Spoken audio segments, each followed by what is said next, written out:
Baka po naghahanap kayo ng townhouse unit na 3 bedrooms, 2 toilet and bath, merong carport at semi-complete. Available through Pag-ibig Financing with a monthly amortization of 15,000 plus for 30 years to pay, and yung down payment niya po napaka-affordable lang, 17,000 plus monthly. So ito yung aming Shera Townhouse sa may Golden Horizon, 13 Martires, Cavite.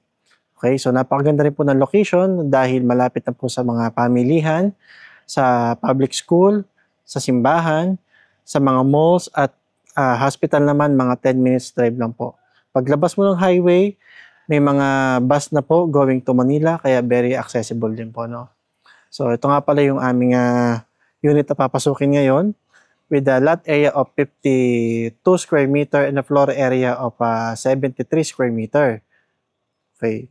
So itong nasa harapan natin yung kanyang dress up, pero unahin muna po natin yung kanyang actual turnover. So ayan siya, no? Kapag inner unit pala, ganyan siya kalaki. So ito yung pinaka carport mo. May balcony ka pang maliit dyan. So pwede mo ring bakuran katulad nito, ginawa nila. So ito yung kanyang actual turnover.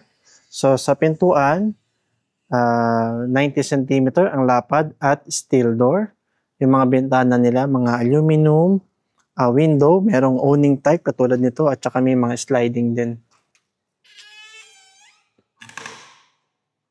Okay, so pagpasok po ninyo, mapapansin po ninyo na naka-tiles na siya. Yan na po yung actual turnover. So 60 by 60 ceramic. Okay. Yung kisame niya, yan po yung ganyan na po itsura niya. May mga bakal pa na makikita, pero pansin niyo po, napakataas po, no, ng kisame. At yung pader niya, may pintura na po. So kung inner unit ka, wala pong mga bintana dito. Pero kung end unit ka, may bintana ko dito, and depende po sa lot area ng end unit na mapipili niyo kung gaano kalaki yung excess lot sa side. So itong kintatayuan natin, ito po yung kanyang living area. Ito yung kanyang kitchen area. So actual turnover ng countertop, stainless steel sink. Pwede ka pa maglagay ng mga cabinet dyan. Dito rin po sa ibabaw, pwede ka pa maglagay. Yung dining area mo, dito mo pwedeng ilagay. Maluwag din po ito. And ito naman po yung pintuan, palabas po ng service area mo. So dito ka pwedeng magpalagay or maglagay ng laundry area. Meron ka pang 1.5 meter na setback mula po dito sa, wait lang po, magsasara din pintuan. Mula po dito sa pader na to hanggang dito sa pader na to. So 1.5 meter na setback yan. So kung inner unit ka, pwede mong palagyan ng bakod dito, diretso, and pwede mong gawing laundry area or dirty kitchen.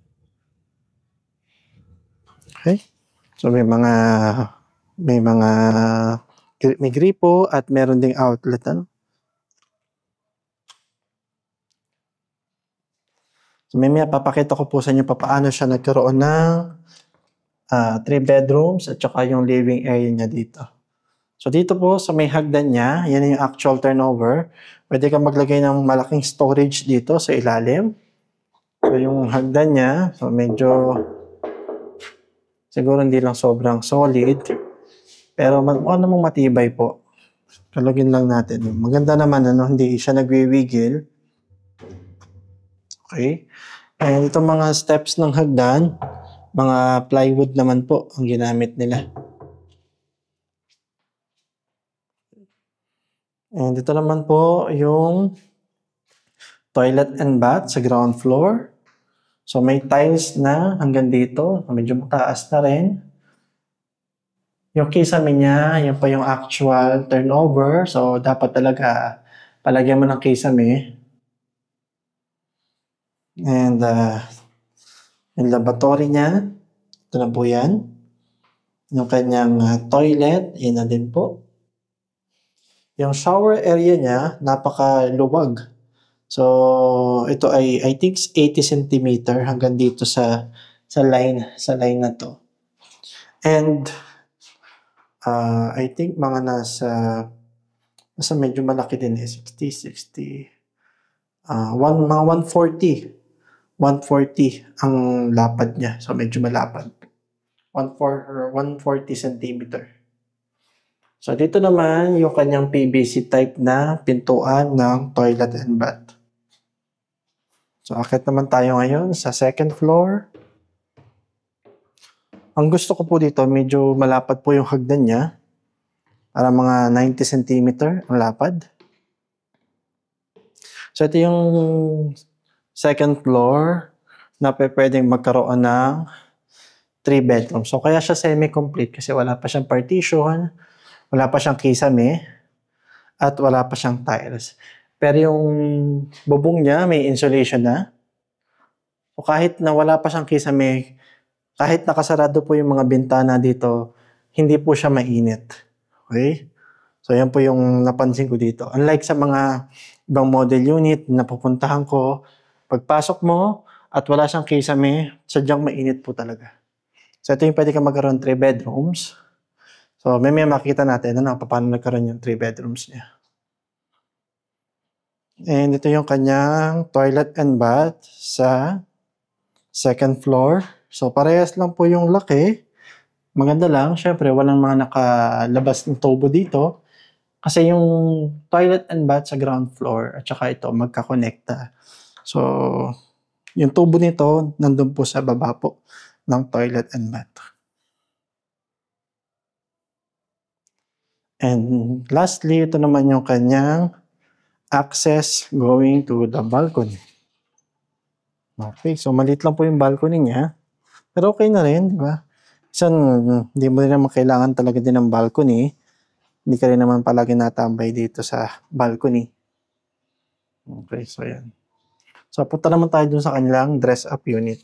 Okay, so ito po yung kanilang dress-up unit. So kung kayo ay end or corner unit, so may excess lot ka pa katulad nito, pwede mong pabakuran. Yan, so malaki-laki pa yan. Okay. Pwede kang maglagay ng garden kung corner unit or end unit ang mapipili niya. Pero limited po kasi sa bakod, pwede kang magpalagay ng bakod katulad nito. Yung carport mo, yan. Ganyan siya kalaki. Kung mga sedan, kasyang-kasya po siya. Okay, so ito yung kanyang living area. Maluwag, no? So, pwede mo ilagay yung TV dito sa part na to. Medyo malalaki lang yung mga furniture or yung sopa na nilagay nila. Tulad yan. Pero yung TV mo dito, napakaluwag pa po sa space na yan. So, kitchen area. Pansin nyo, hindi pa nasagad yung mga space. Sa ibang mga modelos po na pinapasok ko, talagang siksikan na. Pero ito yung kanyang dining area, maluwag pa din. Okay, pakita ko lang din sa inyo yung likod. So, itong ginawa nila, sinimentohan yung flooring. Kaya po, yan, hanggang ganyan siya kalaki.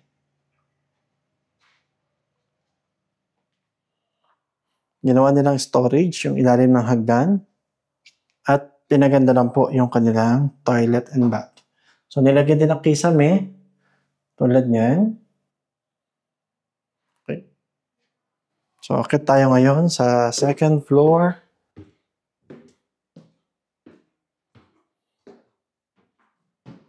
Pag-akit mo, ito na yung 3 bedrooms pero parang meron ka pang maliit na hallway dito. Papunta sa mga kwarto.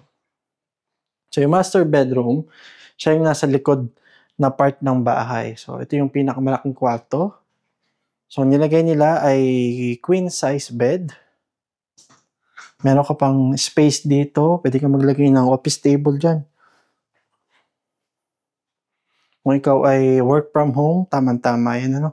So, kung ikaw naman ay inner unit, wala kang bintana dito, pwede rin naman dito yung office table mo. May mga space ka na napakaluwag for built-in cabinet. At ito pa. And yung toilet and bath. So, nakikita ko lang na problem dito. Yung toilet and bath, si master bedroom lang may access. So, yung dalawang kwarto, bago makarating sa toilet and bath, papasok pa sa master bedroom. Pero ang napansin ko rin dito, mataas po yung kanyang kisame. Okay? So, first bedroom. Second bedroom na pala to. Bibilangin natin. Second bedroom. Dito tayo para mas makita natin. So, may nilagay silang built-in cabinet dito at meron pang table dito. Ang nilagay nilang kama ay double size bed, kaya medyo malaki pero maluwag pa rin, nakakapaglakad ka pa rin. And itong kwarto nito may access going to the balcony. So, next naman, ito yung kanyang third bedroom. So, itong bedroom to, mas maluwag ito compare mo dun sa nauna. Pero ito yung walang access sa balcony. Pero mas maluwag siya. May built-in cabinet din dito. May malaking bintana. So, single size ang nilagay nila. Pero kung double size, maluwag pa rin yan hanggang dito. Maluwag pa rin to, itong lakaran na to. So, ayan. Pwede mong gawing double deck. Pero napakataas po talaga ng kisame niya. Okay, so yan po ang aming Shera Townhouse. Makita nyo ngayon ang computation through Pag-ibig. So, yan po yung monthly amortization na 15,000 per month for 30 years to pay, and yung down payment po nila na 17,000 per month. So, wala kayong makikitang townhouse unit na ganitong kaganda at ganitong ka-affordable dito sa Cavite. So, dito lang po yan sa Golden Horizon. So, limited lang po ang mga unit namin. At syempre, nagkakaroon din sila ng price increase. Depende kung kailan mo mapapanood ng video na to, baka po mas mataas na yung price niya. So, kung interested kayo, pwede nyo po kontakin sa aking mobile number or Facebook page. And syempre, kung gusto nyo po mag-reserve about property na in-offer ko, mag-reserve na kayo. Dahil ng property, patagal ng patagal, pamahal ng pamahal, palayo ng palayo. Yun lang po at maraming salamat po.